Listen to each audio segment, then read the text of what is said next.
என்ன வேணா வெளியே பேசிக்கிட்டு இருந்தாலும் திமுக அதிமுக எல்லாரும் nobody is ready to face another போர். மறுபடியும் ஒரு புதியதாக தேர்தலை சந்திக்க தமிழ்நாட்டின் எந்த அரசியல் கட்சிக்கும் துணிவில்லை, தைரியம் இல்லை.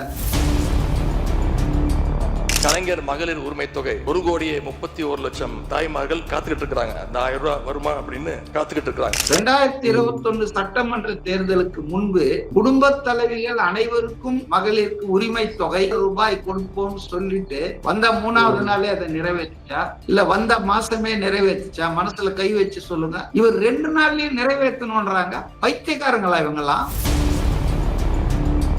இந்த மகளிர் உரிமை திட்டத்து பேரை முதல்ல மாத்தணும். கலைஞர் மகளிர் உரிமை திட்டம். கலைஞர் கோபாலபுரம் வீட்டுல இருந்து எடுத்துன்னு வந்து கொடுக்குறாரா? உங்களுக்கு ஓட்டு போட்ட மக்களே நடக்கிறதெல்லாம் பார்த்துட்டு பெரிய தப்ப பண்ணிட்டோமோன்னு இன்னைக்கு வருத்தப்பட ஆரம்பிச்சுட்டாங்க. தாவேகா கவர்ச்சி அரசியல் பண்ணிடுச்சு. ஜனங்க 3வது நாளே இப்ப வந்து தப்புன்னு ஃபீல் பண்றாங்க.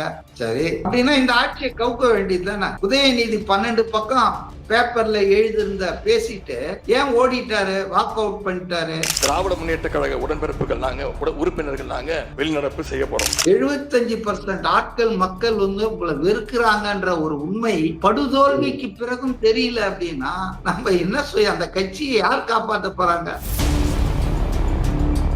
மகேஷ் சொல்லியிருக்காரு, திருச்சி கிழக்குல ஸ்டாலின் அவர்கள் நிக்கணும், அவர் திரும்பவும் போட்டி போடணும்னு சொல்லியிருக்காரு. அங்க திரும்பவும் ஸ்டாலின் நின்னா என்ன ஆகும்னு நினைக்கிறீங்க? என்ன ஆகும்ன்றதெல்லாம் நான் ஆர்வம் சொல்ல தயாரா இல்லை. ஆனால் நல்ல மாட்டுக்கு ஒரு சூடு.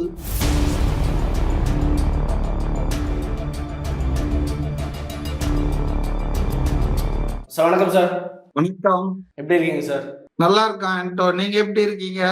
நல்லா இருக்கேன் சார், நல்லா இருக்கேன். இப்போ பார்த்தீங்கன்னா தமிழக அரசியல் களம் நீங்கள் பார்த்துருப்பீங்க. விஜய்க்கு ஆதரவாக சட்டமன்றத்தில் நம்பிக்கை வாக்கெடுப்பு நடந்துச்சு. அதில் அவர் வெற்றியும் பெற்றுட்டார். கிட்டத்தட்ட சுமார் 144 எம்எல்ஏக்கள் இருந்திருக்காங்க. அதை ஒட்டின ஒரு பல்வேறு பிரச்சனைகள்லாம் போகுது. முதல்ல இந்த 144 ஆதரவை எப்படி பார்க்குறீங்க நீங்கள்? தேவைக்கு அதிகமான ஆதரவு அவருக்கு கிடைச்சிடுச்சு. முதல்ல வந்து ஆளுநர் அழைக்கும் போது பாத்தீங்கன்னா அவர்கிட்ட 118 120 தான் இருந்தது. அதுக்கப்புறம் அவரு திருச்சி கிழக்க ரிசைன் பண்ணி அப்புறம் திருப்பத்தூர் டிவிகே எம்எல்ஏ உடைய அந்த ஹைகோர்ட் தடை, அதுக்கப்புறம் அது திரும்பவும் 118 ஆயிடுச்சு.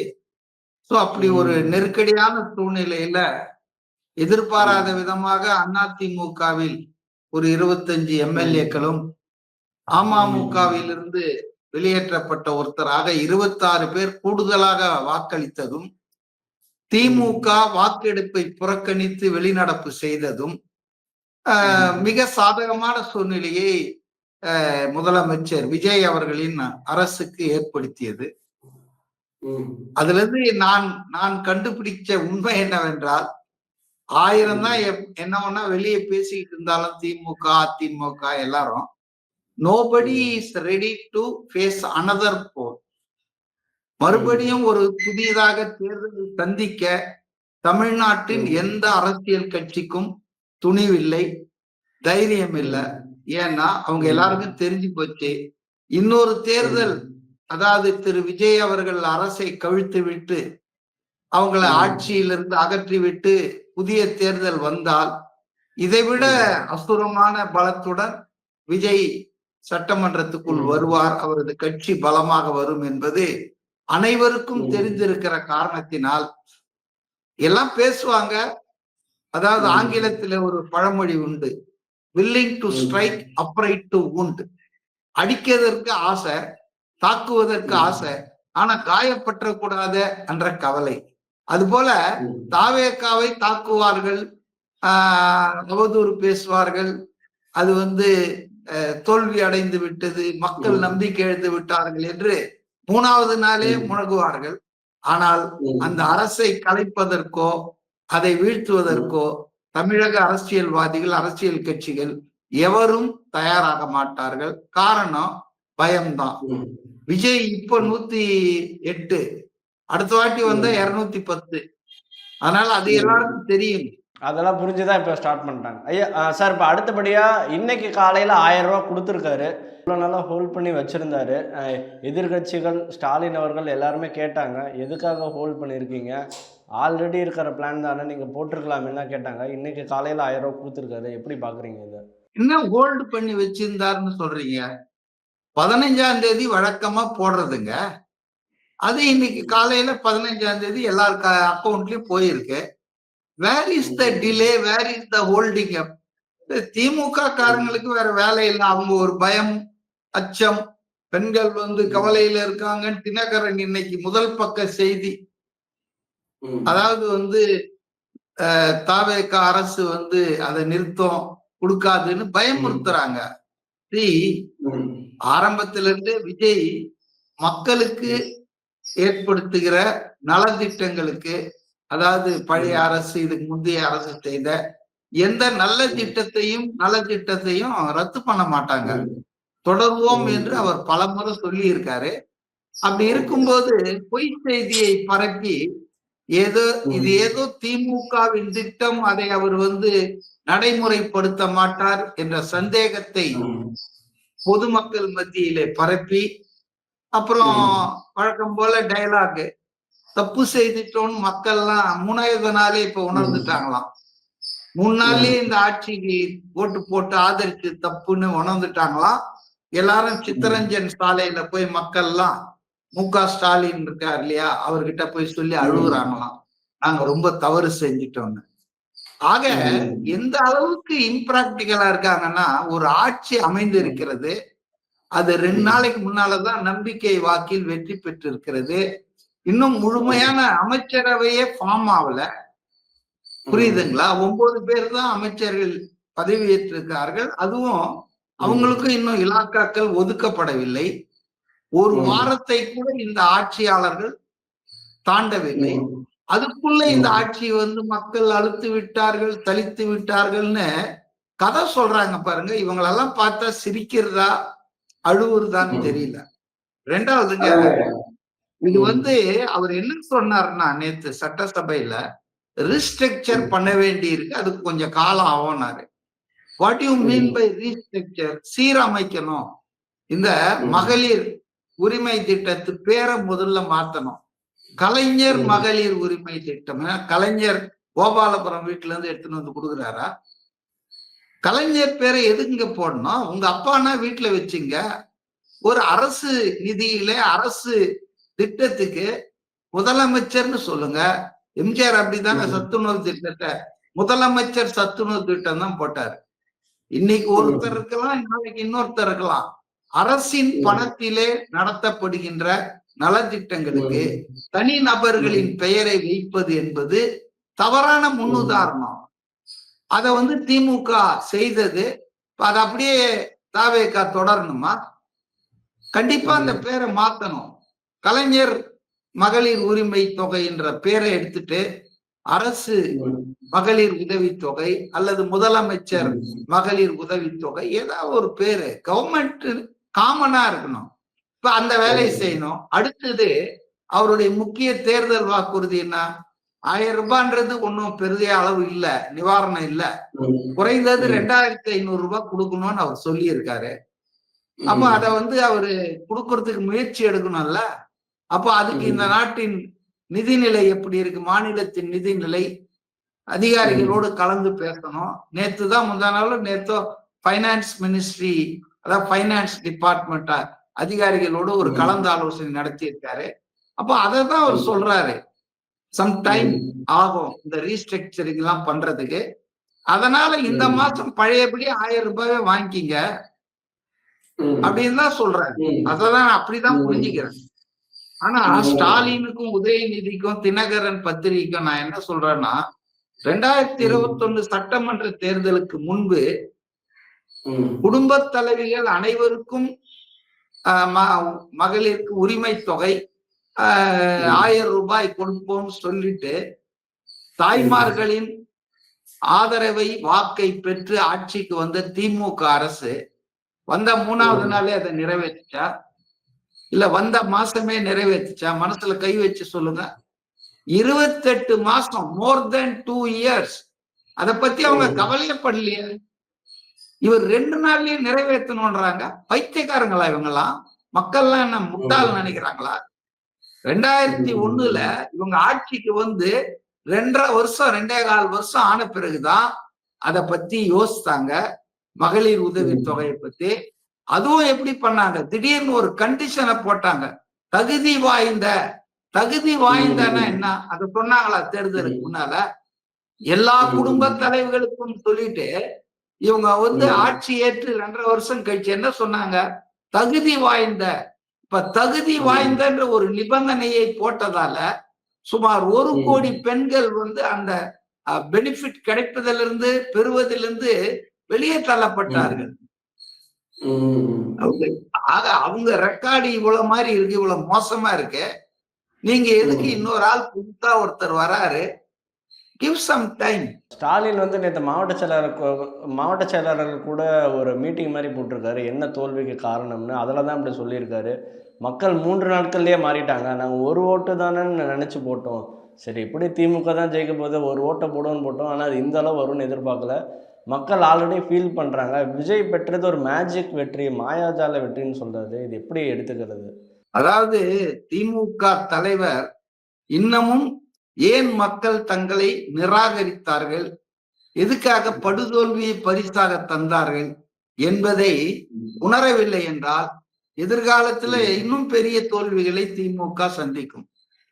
அதாவதுங்க, திமுகவை பொறுத்தவரையிலங்க அதன் தலைவர் மு.க. ஸ்டாலின் அவர் வந்து பிரசன்ட் சீஃப் மினிஸ்டரா மட்டும் இல்ல, எலெக்ஷன் டைம்ல ஃபியூச்சர் சீஃப் மினிஸ்டரா சிஎம் கேண்டிடேட்டாவும் முன்னிறுத்தப்பட்டார். யாரு? திமுகவின் தலைவர். அவர் நிலைமை என்ன ஆச்சு? அவர் எம்எல்ஏவா கூட ஆக முடியல. குளத்தூர் மக்களால் தோற்கடிக்கப்பட்டார். சரி, திமுகவின் பொதுச் செயலாளர் துரைமுருகன் காட்பாடியில அவர் என்ன ஆனாரு? அவரும் படுதோல்வி அடைந்தார். நல்ல வேளையாக பொருளாளர் டி.ஆர். பாலு எம்பியா இருக்கிறதால அவர் வந்து தேர்தலில் நிக்கல, சட்டமன்ற தேர்தல்ல.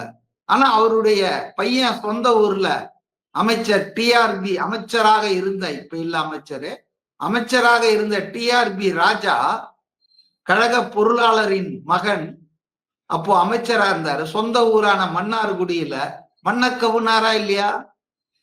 ஆக திமுக என்ற கட்சியின் மீது மக்களுக்கு எந்த அளவுக்கு வெறுப்பு, எதிர்ப்பு, அதிருப்தி இருந்தது என்பதை இந்த மூணு பேரை சொல்ற 15 மந்திரிகள் மன்னக்கவி இருக்காங்க. மா சுப்பிரமணியம் எல்லாம் தோக்கிற ஆளாங்க சைதாப்பேட்டையில, யோசிச்சு பாருங்க. அதனால திமுக மேல மக்களுக்கு இருந்த கோபம் நியாயமானது, அளப்பரியது.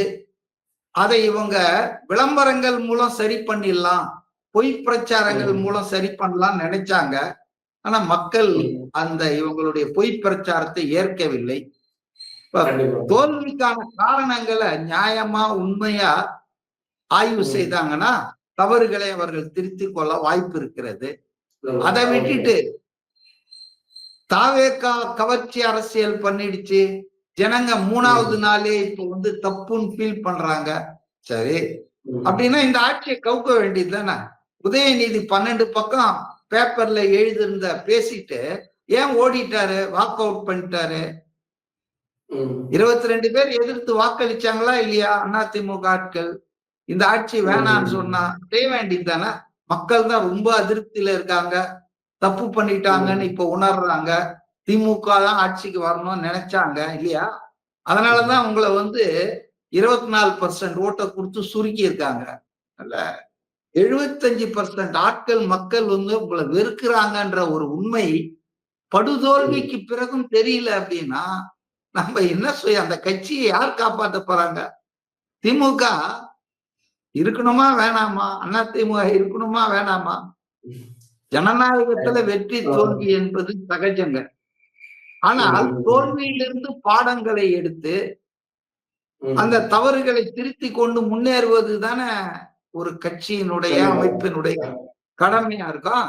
ஆனா இன்னமும் இவங்க யாரும் மக்கள் தங்களை ஏன் நிராகரித்தார்கள் மக்கள் தங்களுக்கு ஏன் எதிராக வாக்களித்து அதிகாரத்திலிருந்து விரட்டி அடித்தார்கள் என்பதை இன்னமும் இவங்க உணராமல் கவர்ச்சி அரசியல் அப்படி ஏமாந்துட்டாங்க இப்படி ஏமாந்துட்டாங்கன்னா இவங்கதான் மக்கள் தீர்ப்பை மதிக்காமல் கொல்லைப்புற வழியாக அமித்ஷா ஆட்சியோடு பழனிசாமிய முதலமைச்சர் ஆக்குறதுக்கு திட்டம் போட்டாங்க.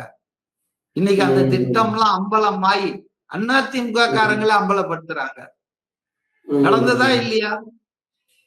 அதுக்கப்புறம் திருமாவளவனை தலித் பேஸ்ட்னு சொல்லி இவ்வளவு நாளா தலித்தை பத்தி கவலைப்படாம வேங்கவயல் பிரச்சனை பத்தி கவலைப்படாம இருந்த மு.க. ஸ்டாலின் இவ்வளவு நாளா நாங்குநேரியில ஆணவ கொலைகள் நடந்த போது கவலைப்படாத மு.க. ஸ்டாலின் திடீர்னு கூப்பிட்டு திருமாவளவனை முதலமைச்சர் ஆக்குவோம், திமுகவும் அதிமுகவும் இணைந்து உங்க நோக்கம் விஜய ஆட்சி அமர விடக்கூடாது, தாவேக்கா ஆளுங்கட்சியா வரக்கூடாது, மக்கள் தீர்ப்பு நிறைவேறக்கூடாது, இதான் உங்க நோக்கம். அதுக்காக முலாம் பூசி என்னென்னவோ பண்ணி பார்த்தீங்க. அமித்ஷாவும் உங்களுக்கு ஆளுநர் மூலமா இழுத்தடிச்சு எவ்வளவு ஹெல்ப் பண்ணாரு. But ultimately you are failed. அதனால இன்னைக்கு ஒரு தகுந்த மக்கள் தங்களை தண்டித்து இருக்கிறார்கள். இந்த தேர்தலில் நான் அடிக்கடி சொல்றது என்னன்னா, வழக்கமா ஆளுங்கட்சியை மக்கள் தண்டித்தால் அதன் பலன் எதிர்கட்சிக்கு போய் சேரும். அதாவது எதிர்கட்சி வெற்றி பெற்றுரும். எதிர்கட்சியை தண்டித்தார்கள் என்றால் ஆளுங்கட்சி ஆட்சி தொடரும். இதான் தேர்தல்ல காலங்காலமா நாம் பார்த்து கொண்டிருக்கிற வரலாறு. ஆனா தமிழ்நாட்டுல முதல் முறையா 2 பேருமே தண்டிச்சிருக்காங்க. அதாவது நீயும் சரியில்லை நீயும் சரியில்லை, திமுகவை தண்டித்து ஆட்சியிலிருந்து இறக்கிட்டாங்க. எதிர்கட்சியாக இருந்த அதிமுகவை தண்டிச்சு எதிர்கட்சி அந்தஸ்தையும் பறிச்சுட்டாங்க.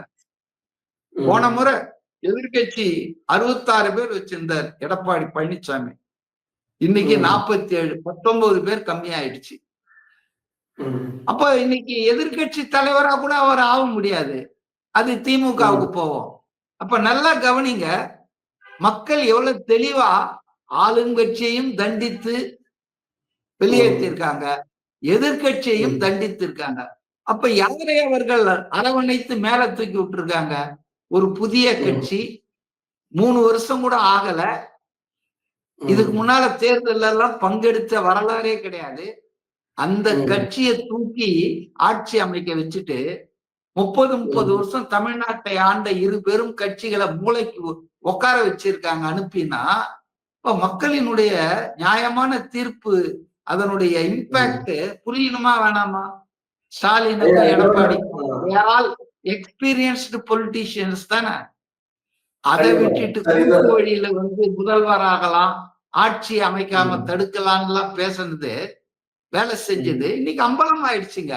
திமுகவும் அதிமுகவும் கள்ள கூட்டணி வச்சிருந்தாங்க. இவ்வளவு நாளா நீ மாறி நான் மாறி நீ அப்படின்னு தான் ஆட்சி பண்ணிருக்காங்கன்றது திரு விஜய் அவர்கள் சொன்னது வேடிக்கையா சொன்னாருன்னு நினைச்சோம். ஆனா இதுதான் உண்மையில நடந்துருக்குது சார். அதே மாதிரி இன்னொரு விஷயம் என்னன்னா, அன்பில் மகேஷ் சொல்லியிருக்காரு, திருச்சி கிழக்குல ஸ்டாலின் அவர்கள் நிக்கணும், அவர் திரும்பவும் போட்டி போடணும்னு சொல்லியிருக்காரு. அங்க திரும்பவும் ஸ்டாலின் இருந்தா என்ன ஆகும்னு நினைக்கிறீங்க? என்ன ஆகும்ன்றதெல்லாம் நான் ஆர்வம் சொல்ல தயாரா இல்லை. ஆனால் நல்ல மாட்டுக்கு ஒரு சூடு அப்படின்னு ஒரு பழமொழி இருக்கு.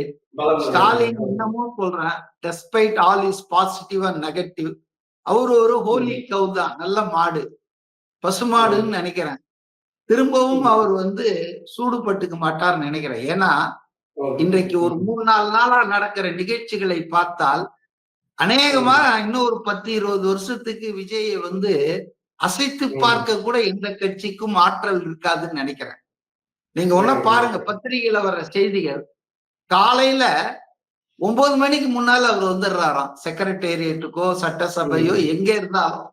மற்றவர்கள் வருவதற்கு முன்பாகவே உட்கார்ந்துக்கிறாரு, கடுமையாக பணியாற்றுகிறார்.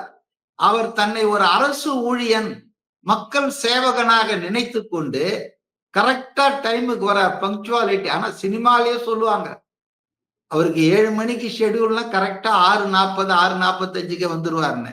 அப்ப அந்த பங்க்சுவல் நேரம் தவறாமையே கடைபிடிக்கிறார். தொடர்ந்து ஆபீஸ்க்கு வராரு, அதிகாரிகளோடு சந்திப்பு, நிர்வாகத்தை நடத்துறாரு. மத்தியானம் அவரும் மத்தவங்களை போல லஞ்ச் பிரேக் எடுத்து கையோட டிஃபன் கொண்டு வந்துடுறாராம். தயிர் சாதமோ சாம்பார் சாதமோ ஏதோ வந்து சாப்பிட்டுட்டு அங்க திருப்பி உட்கார்றாரு. சோ இந்த மாதிரி முதலமைச்சரை தமிழ்நாடு இது வரைக்கும் பார்த்து இருக்கிறதா? யாராவது வந்து ஃபுல் டே உட்காந்து ஒர்க் பண்ணிருக்காங்களா? அவங்க எல்லாம் வந்து மன்னர் ஆட்சி மாதிரிதான். நினைச்சா வருவாங்க, நினைச்சா போவாங்க. அவங்க வந்து ஒரு ஆபீஸ்ல நம்ம ஒர்க் பண்றோன்ற ஒரு இதுவே சிந்தனையே கிடையாது. அவங்க எல்லாம் வந்து ராஜாக்கள் அப்படின்னு தான் இருந்தாங்க. ஆனா இன்னைக்கு முதல் முறையா ஒரு முதல்வர் தானும் ஒரு அரசு ஊழியர் என்ற சிந்தனையோடு காலையில இருந்து சாயந்தரம் வரைக்கும் வராரு, வந்து வேலையை பார்க்கிறாரு. தொடர்ந்து அவர் வந்து விவாதிக்கிறாரு. தமிழ்நாட்டின் நலன்கள், தமிழ்நாட்டினுடைய நிதி நிலைமை, மக்களுக்கான பிரச்சனைகள்னு டெய்லி ஆர்டர் போட்டுட்டே இருக்காரு. அதிகாரிகள் மாற்றல் அது யூஸ்வலா நடக்கிறது. 717 மதுக்கடைகளை மூடணும் 2 வாரத்துக்குள்ள ஒரு உத்தரவு போட்டார்ல. அது எவ்வளவு நல்ல விஷயம். பெண்கள் கோரிக்கை, அது கோரிக்கை பொதுவாக மூடுங்கன்றதுதான் பெண்கள் கோரிக்கை. அது இம்மிடியேட்டா சாத்தியம் இல்லை. என்னை பொறுத்த வரைக்கும் இம்ப்ராக்டிகலான ஒரு கோரிக்கை தான் அது. ஏன்னா நம்மளை சுத்தி எல்லா இடத்துலயும் மதுக்கடைகள் எல்லா இடத்துலயும் திறந்து வச்சிருக்கும் போது நாம மட்டும் மது விலக்கை அமுல்படுத்தினால் பாண்டிச்சேரி போவாங்க, ஆந்திராவுக்கு போவாங்க, கள்ளச்சாராயம் காய்ச்சுவாங்க, அப்புறம் அதுல வந்து கொலை ஆகும், அதுல மக்கள் சாவாங்க. இப்படி பல சிக்கல்கள் இருக்குங்க. ஆனா அவருடைய இன்டென்ஷன் பாருங்க. தன்னுடைய core voters women and young போதை கலாச்சாரத்துக்கு எதிரான யுத்தத்தை தொடங்கிட்டார. பெண்களுக்கு எதிரான வன்முறைகளை குறைக்கணும், குற்றங்களை குறைக்கணும்னு சிங்கப்பெண் படை செயல்பட தொடங்கிடுச்ச. இப்ப மதுக்கடைகளை ஒரு 4000 சொச்சம் இருக்குன்றாங்க தமிழ்நாடு மொத்தம். அதுல ஒரு 717 இம்மிடியேட்டா மூட வச்சிருக்காரு. கோயில்கள், பேருந்து நிலையம், கல்வி நிறுவனம், ஸ்கூல், காலேஜ் பக்கத்துல இருக்கிறதெல்லாம் மூடுங்க. சொல்லப்போனா இதெல்லாம் நல்லா வரும்படி கொடுக்கிற கடைகளா. வரும்படியை பத்தி கவலை இல்லை, மக்கள் நலன்தான் முக்கியம் சொல்லி அவர் பண்ணியிருக்காரு. என்ன கேட்டா இன்னும் பல சீர்திருத்தங்கள், மதுவிலக்கு கொள்கையை அமுல்படுத்தாமலேயே இன்னும் பல சீர்திருத்தங்களை செய்யலாம். உதாரணத்துக்கு வேலை நேரத்தை குறைக்கலாம். அது செயல்படும் நேரத்தை மாலை 6ல இருந்து 9 3 ஹவர் போதும். இது ஒன்னும் எசென்சியல் கமோடிட்டி கிடையாது. பெட்ரோல் பங்கா இல்ல பார்மசியா 24x7 இருக்கிறதுக்கு மாலை நேரத்துல 6 மணில இருந்து 9 மணி வரைக்கும் தான். அதே போல ஒரு நல்ல உத்தரவு போட்டிருக்க, 21 வயசுக்கு கீழே இருக்கிறவங்களுக்கு கொடுக்க கூடாது, விற்பனையே நடத்தக்கூடாது. அடல்ட்ஸ் ஒன்லி படம் போட்டா உங்களுக்கு வயசு வரலன்னா தியேட்டரையே அனுப்ப மாட்டானே, அது மாதிரிதான். அதனால இன்னும் நிறைய செய்யலாங்க. வாரத்துக்கு இவ்வளவுதான் ஒரு நபருக்கு, இதுக்கு மேல அவர் வாங்க முடியாது. அதே போல சனி ஞாயிறு 2 நாள் லீவு, 5 டே ஒர்க்கிங் போதும். அது இன்னொன்னு கூட நான் சொல்லலாம்னு நினைக்கிறேன். எம்ஜிஆர் தான் தனியார் கிட்ட இருந்த இந்த மதுக்கடைகளை ஏலம் மூலம் விட்ட அந்த முறையை மாத்தி டாஸ்மாக் என்ற ஒரு பொதுத்துறை நிறுவனம் அரசு நிறுவனமாக மாத்தினாரு. அரசாங்கத்துக்கு நிறைய வேலை இருக்குங்க. அதுக்கு சாராயம் விற்கிறது, மதுபான கேரளால பண்றாங்க, அதுல பண்றாங்கன்னா பண்ணிட்டோம். நாம அப்படியே பண்ணணும்னு ஒண்ணும் அவசியம் இல்லை. மதுபான விற்பனையை தமிழக அரசு நடத்துவது என்பது சரியல்ல. அதை தனியார் கையில விட்டுறலாம், அது அவங்க பிசினஸா போய்கிட்டோம். இப்ப அரசு நடத்திருந்தால் தானே டாஸ்மாக் ஊழல் பெருசாச்சு. 10 ரூபாய் பாட்டில் மேல வச்சாங்க அமைச்சர்கள். அதே போல குறிஞ்சியில தங்கி இருந்த ரித்தீஷ் தம்பி உதயநிதியின் கண்ணாக காதாக இருந்தவர், அவரு CMD chairman managing director Visakan IAS TASMAC, அவருக்கு கட்டளை போட்டாரு, நீ இந்த கம்பெனில இருந்து இவ்வளவு பாட்டில் வாங்கு, இந்த கம்பெனில இருந்து இவ்வளவு பாட்டில் வாங்குன்னு. ஒரு சாதாரண ஆளு கட்சிக்காரன் ஒரு IAS ஆபீசருக்கு ஆணை போட்டதெல்லாம் நாம் பார்த்தோம் இல்ல கடந்த காலங்கள்ல. அப்ப அரசாங்க கண்ட்ரோல்ல இருந்து இதுல எவ்வளவு ஊழல் நடக்குது. மதுபான தொழிற்சாலைகள்ல இருந்து நேரா கடைகளுக்கு போகுது. அது ஆக்சுவலா டாஸ்மாக் குடோன்ல வந்து அக்கௌண்ட் ஆகி எவ்வளவு சரக்கு வந்து இருக்குது, இருப்பெல்லாம் ரிஜிஸ்டர் பண்ணி தானே போனோம். அததான் நம்ம இவரு சொன்னாரு, பழனிவேல் தியாகராஜன் முன்னாள் நிதி அமைச்சர் ஆரம்பத்துல என்ன சொன்னார் தெரியுங்களா? மது விற்பனை மூலம் அரசாங்கத்துக்கு 30,000 40,000 கோடியோ வருஷத்துக்கு வருதுன்னா இன்னொரு 40,000 கோடி எங்க போகுதுன்னு யாருக்குமே தெரியலன்னாரு. இதெல்லாம் அமைச்சரா இருந்தவர் பேசுறது, நிதி அமைச்சரா இருந்தவர், ரோட்ல போற ஆள் பேசுறத சொல்றேன் நானு. அப்போ மிகப்பெரிய அளவுக்கு ஊழல் மோசடி நடக்குது இந்த மது விலக்கு, அதாவது மதுக்கடைகளை அரசு நடத்துவதா. இத அரசாங்கம் கைவிடணும். தனியாருக்கு வழக்கம் போல ஏலம் நல்லா விடுங்க, அந்த ஏலத்தொகை மூலம் இந்த வருமானம் வரட்டும்.